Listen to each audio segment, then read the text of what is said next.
Today I will make cross art project.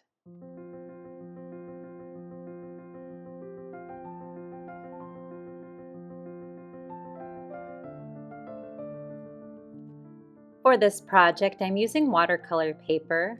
I have some strips of cardstock or construction paper that I will put together to make a cross. I will be using a Sharpie and I have some watercolor paint. Now I went ahead and taped my paper down to make sure that it wouldn't wrinkle at all. I also have a brush ready to go, so I'm going to go ahead and get a wide brush covered in water, and then I'm going to go ahead and fill my paper with water. And it doesn't really matter what size paper you use. You could also do this with acrylic paint and it would work just fine as well, but I like the watercolor because of the different patterns and spontaneity that it has. Now I'm just going to drop some color into the water, and I'm going to try to stick with just warm colors or maybe just cool colors, colors that blend and mix well together. So I'm going warm, so I have yellows, oranges, and reds, and maybe even some pinks. I'm going to try to avoid using colors that don't mix well because I have my entire paper covered in water. I want to make sure that the colors can blend and mix. Now, after you get your entire paper wet with paint, you're going to have to let it dry. So you have to put it aside, or you could even use a hair dryer to help it dry. Notice I'm not brushing it much. I'm just trying to kind of let the paint sit and do the mixing on its own. So I'm going to go ahead and let mine dry and come back.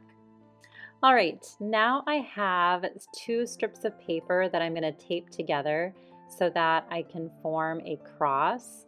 And I'm going to use this cross in the center of my paper as a template for me to trace around with a Sharpie or other kind of permanent marker.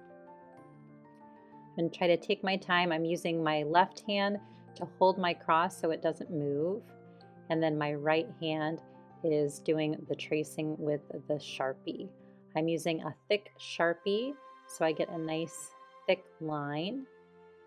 And I'm going to go all the way around my cross until I have the entire thing outlined with my Sharpie marker.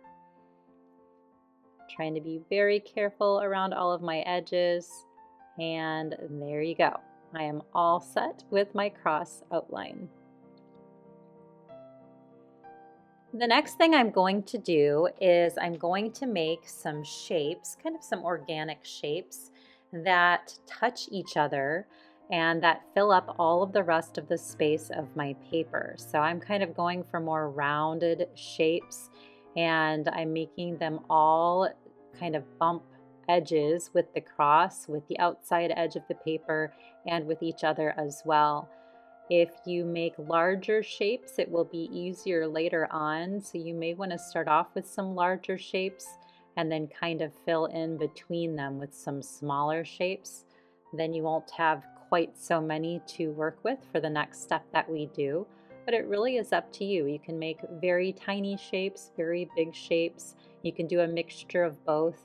I'm just kind of filling my space with some larger shapes first on this side, and then we'll go in and kind of fill in between them with some smaller shapes, so you can really kind of play around with the variety. But notice I try to make as many of my shapes touch each other as possible so that they share a border with each other. There's not any space between them. If there is space between them, like the ones on the bottom left here, I will be filling that space in with more shapes.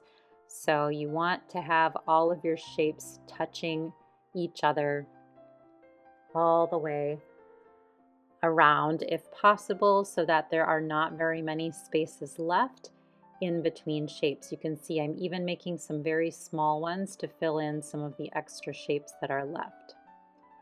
So I just try to continue to fill my space with these shapes so that I really only have a couple of little triangular shapes left on the page.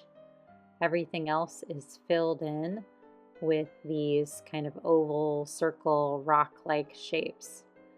I'm filling in some of these spaces that I left open with some more shapes, some smaller, some larger, whatever I can use to make sure that the entire area is covered.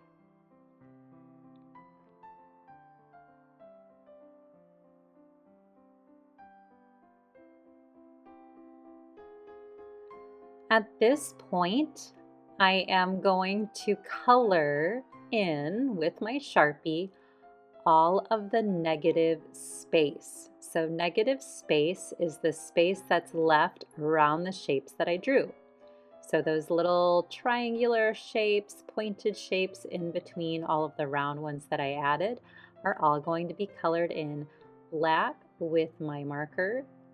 I'm taking my time, making sure to color in nice and neatly so that it all is colored in.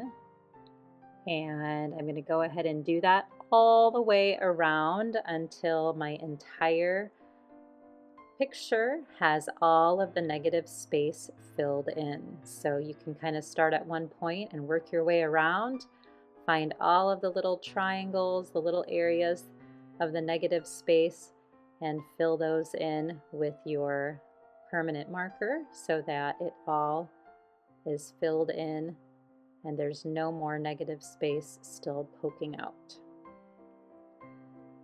Once I'm done, I can go ahead and remove my tape and reveal my finished piece. Now, if you wanted to get really fancy, you could even add some shading, maybe with some pastels or colored pencils on the bottom of each of your shapes to make them look more rounded.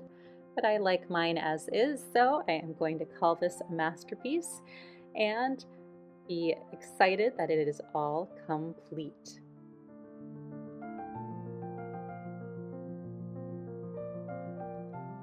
Thanks for watching Elke Art. See you next time.